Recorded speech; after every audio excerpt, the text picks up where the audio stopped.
ebintu 7 bye tugenda okukola mu ggulu. Ebiseera ebisinga twerabira n'okwerabira nti tujja tutuuka akaseera tugende mu ggulu ne tuteekayo amaanyi mangi nnyo tutuukirize ebiruubirirwa byaffe ku nsi nga tulowooza oba oliawo eggulu libowa, kubanga bayibuli eyogera kitono nnyo ku biki ebiri mu ggulu naye ebiri mu geyeena eyogera bingi nnyo. Neera mu maaso awo ngenda kukuleetera vidiyo biki byensuubira ebigenda obbeera mu geyeena okusinziira ku byawandiikibwa. Naye leero kangabane naawe ebintu 7 bye tugenda obbeera nga tukola mu ggulu obulamu bwaffe bwonna, obulamu obutaliiko komo.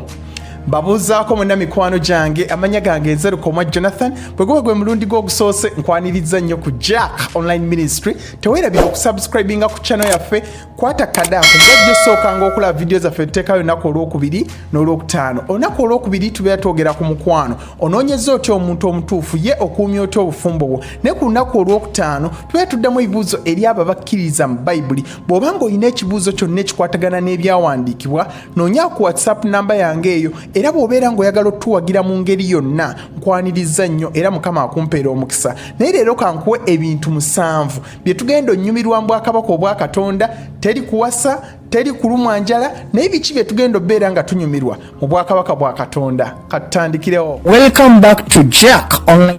Ekisooka tugenda kunyumirwa okukuŋŋaana. Wali okuŋŋaanyeeko ne bafamily members, taata atudde wano, abooluganda batudde wano, basisita oba ab'ekika, naye nga munyumya emboozi enyuma. Tugenda kukuŋŋaana n'abatuukirivu ba Bayibuli bonna. Musa atudde wano, Yakobo atudde wano, Isaaka. Obuuza Musa ekibuuzo, Musa omuggo gwo gwali gutya? Sooka ombuulire, wasomoka otya ennyanja emmyufu?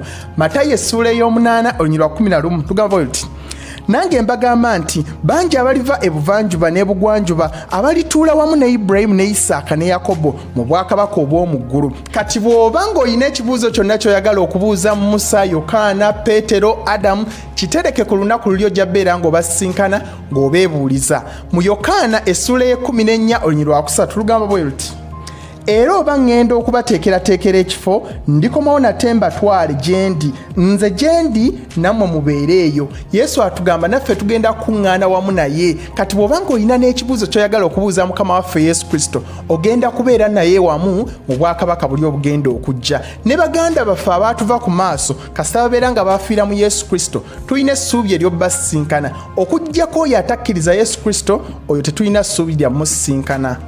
Ekyokubiri, tugenda kukuba ekimere, tugenda kulya ate tunywe. Wali oliddeko emmere ekyasinza okuwoomera ng'otudde n'abantu b'osinga okwagala, kati nno wano kigenda singawo nnyo, kubanga ekijjulo kino kigenda kutegekebwa Mukama waffe ye kennyini amanyi ky'osinga okwetaaga okulya. Luka essuula ya 22 olunyiriri lwa 3 lugamba bwe luti, mulyoke mulye era munywe ku mmeeza yange mu bwakabaka bwange, era mulituula ku ntebe ez'ekitiibwa nga musalira emisango ebika 12 ebya Isirayiri. Tugenda kulya emmere si lwakuba nti nno enjala etuluma, naye olw'ensonga nti tunyumirwa, kubanga tewagenda kubeera kulumwa njala ebbanga lyonna. Nga Adamu ne Eva bwe baali mu lusuku Edeni, baalinga balya naye si lwakuba nti enjala ebaluma, naye olw'ensonga nti banyumirwa. Kati naffe tugenda beera nga tutuuse mu Edeni empya nga tunyumirwa buli kyonna kye tulaba, ate nga tulya olw'ensonga tunyumirwa. Tosubwa, kkiriza Yesu Kristo ng'omulokozi wo, oleme okusubwa ekijjulo ekyo n'okutuula ku mmeeza wamu ne Mukama waffe Yesu Kristo okusalira ebika 12 ebya Isirayiri omusango. Ekyokusatu, tugenda kunyumirwa obutonde n'ebirungi Katonda bye yatonda. Simanyi oba ali ogenzeeko mu West eyo sayidi z'e Kabaale eyo, ensozi eziriyo, emigga, waliyo omuggo oguvaamu amazzi agookya, ebintu ng'ebyo. Mu Luka essuula ya 23 olunyiriri lwa 43 Yesu yali agamba omusajja gwe yali naye ku musaalaba, n'amugamba mazima nkugamba nti leero ogenda kubeera nange mu lusuku lwa Katonda. Ey'Oluganda egamba lusuku, ey'Oluzungu egamba paradise, ey'Oluhibru ekozesa ekigambo park. Paaka kye kifo ekirimu ebitonde eby'enjawulo, mulimu ensozi, emigga, ensolo ez'omu nsiko, ebintu ng'ebyo. Tugenda beera ng'abalambuzi. Kati njagala okubemu akafaananyi ekifo kye wali ogenzeeko n'onyumirwa nnyo ng'olaba buli kintu kikusanyusa. Kati kubisaamu emirundi 10 bwe kityo n'eggulu bwe ligenda okubeera. Tosubwa ekifo ekirungi ekyo ky'ogenda okulambula mu bwakabaka bwa Katonda. Ekyokuna, tugenda kuyimba, kusinza, kusanyuka emirembe gyonna. Okubikkulirwa essuula ya 5 olunyiriri lwa 13. Kansooke ndusome mu Luzungu, njadduza mu Luganda. Lugamba bwe luti, And then I heard every creature in heaven and on earth and under the earth and in the sea, they sang, blessing and honor and glory and power belong to the one sitting on the throne and to the Lamb forever and ever. Tinendaba ebitonde byonna eby'omu ggulu, eby'oku nsi, ebya wansi mu nsi ne mu mayanja nga biyimba omukisa, ekitiibwa byonna n'amaanyi by'oyo atudde ku nnamulondo n'omwana gw'endiga ebbanga lyonna. Tugenda beera nga tuyimba nga tuddiza ekitiibwa Katonda. Wali obaddeko mu kusinza ne kukunyumira akulembedde bulungi, ow'ebyuma abikutte bulungi, ababaakinga bulungi, kati ate mu ggulu kigenda kusingawo nnyo. Manyi nti waliwo abatayagala kusinza nga neera kubabowa era nga mu saaviisi ojja buyise olw'ensonga okutendereza tekukunyumira, naye eri mu ggulu bagenda kuwa selection gy'osinga okwetaaga. Ogenda kunyumirwa kubanga okw'omu ggulu kwo kunyuma era kunyumira abo bonna abanyumirwa okusinza n'abatakunyumirwa. Tosubwa eggulu eryo ery'okusinza. Ekyokutaano, tugenda kuyiga nga tusomesebwa omusomesa akyasinza okuba omulungi. Abakolinso ekisooka essula ya 13 olunyiriri lwa 12. Kubanga kaakano tulabira mu ndabirwamu ebitalabika bulungi, naye mu biro biri tulitunulanga n'amaaso. Kaakano ntegeerako kitundu, naye mu biro biri nditegeerera ddala era nga bwe nategeererwa ddala. Mu biro biri tugenda beera nga tuyigirizibwa byonna bye tutamanyi, katutegeerako kitini naye waliwo ebibuuzo bye tutasobola kuddamu. Naye mu biro biri tujja funa omusomesa akyasinza okuba omulungi, ye Mukama waffe Yesu Kristo ng'atubuulira byonna. Kankuzeeko katono emabega ng'okyasoma, okyajjukira omusomesa gwe wasinganga okwagala era nga buli kyonna kyakusomesa okitegeera bulungi, nga bw'ayingirawo bw'ati mu kiraasi okyamuukirira. Amba yayise wano, amba mu kamotoka. Kati omusomesa w'abasomesa yagenda okusomesa. Tosubwa kiraasi ya Mukama waffe Yesu Kristo.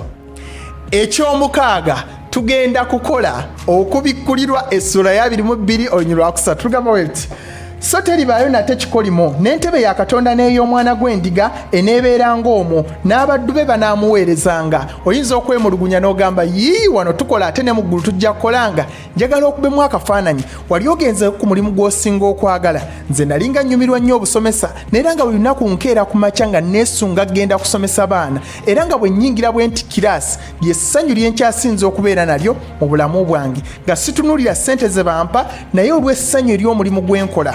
Kati n'ogwo omulimu gw'osinga okwagala ogwo gw'ogenda obeera ng'okola maaso ga Katonda. Ne mu Luka essula y'e19 olunyiriri lwa 17, Yesu yali atuwa olugero lwa kabaka eyalina abaddu be 10 be yawa ssente bagende bazikoleseemu amagoba baleete amagoba. Naye yaleeta amagoba yamugamba, olw'ensonga obadde mwesigwa mu kitini, ngenda kuwa obuvunaanyizibwa bwa bibuga 10. Ekitegeeza nti ebyo byonna ebirabo Katonda bye yatuwa okukozesa wano ku nsi, kasa tubikozesa obulungi, zezo ssente entono ze yatuwa, ajja tuwa obuvunaanyizibwa bungi mu bwakabaka bwa Katonda. Ekitegeeza nti kasita obeera mwesigwa wano ku nsi, mu ggulu ajja kuwa obuvunaanyizibwa oba emirimu mingi gy'ojja okukola mu bwakabaka bwa Katonda, naye ng'oginyumirwa. Ekyomusanvu ate era kyekisembayo ku nze, kyekisinga obukulu, naye nga tetunnabagenda mu kyamusanvu, sooka onteekere wansi ggwe mu comment section gw'olowooza biki by'osuubira mu bwakabaka bwa Katonda ng'otaddewo ennyiriri. Ate ekyokubiri, teweerabira okukwata ka description box wansi awo kafaanana bwe kati. Wansi ntaddewo link biki by'oyinza okukola okubala ebibala ebirungi, ne vidiyo ey'okubiri yiga okubuulira enjiri, nayo vidiyo namba link weeri awo mu ka description box. Kale ekyomusanvu, tugenda funa ekiwummulo ekikyasinza okuba ekirungi. Wali owummuddeko okuva ku mulimu, obanga ovudde awantu okooye n'ogenda n'owummulako, obanga ogenze ku vacation nga tewakyaliwo muntu yenna akuteganya, teriiwo akutuma, okola by'oyagadde. Okubikkulirwa essula ya 14 olunyiriri lwa 13 lugamba bwe luti, nempulira eddoboozi nga liva waggulu nga lyogera nti wandiika nti baweereddwa omukisa abafu abaafiira mu Mukama waffe okutanula leero oba okutandika leero, weewaawo bw'ayogera Omwoyo, balyoke bawummule mu kutegana kwabwe, kubanga ebikolwa byabwe bigenda nabo. Tugenda wummula okuva mu kutegana kwaffe.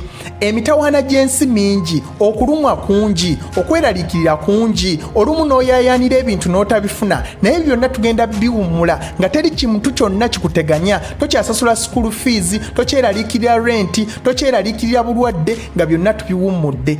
eri oyo eyakkiriza Yesu Kristo ng'omulokozi wo essuubi ery'obulamu obutaggwaawo oliyina n'ekiwummulo eky'obutaggwaawo naye gwe atannaba kukkiriza Yesu Kristo ng'omulokozi wo mukwano otambulira mu geyeena kkiriza Yesu ng'oluggi lukyali luggule oyingire mu kiwummulo kya Katonda n'emirembe gya Katonda gy'akwagaliza. Mwebale nnyo okubeera nti mulaba video zange amanya gange nze Lukoma Jonathan weerabire okusubscribinga sharinga kama akumpeera omukisa tuddemu ku lunaku olwokubiri n'olwokutaano mbaagala nnyo tuddemu. Don't forget to subscribe to Jack Online Ministry.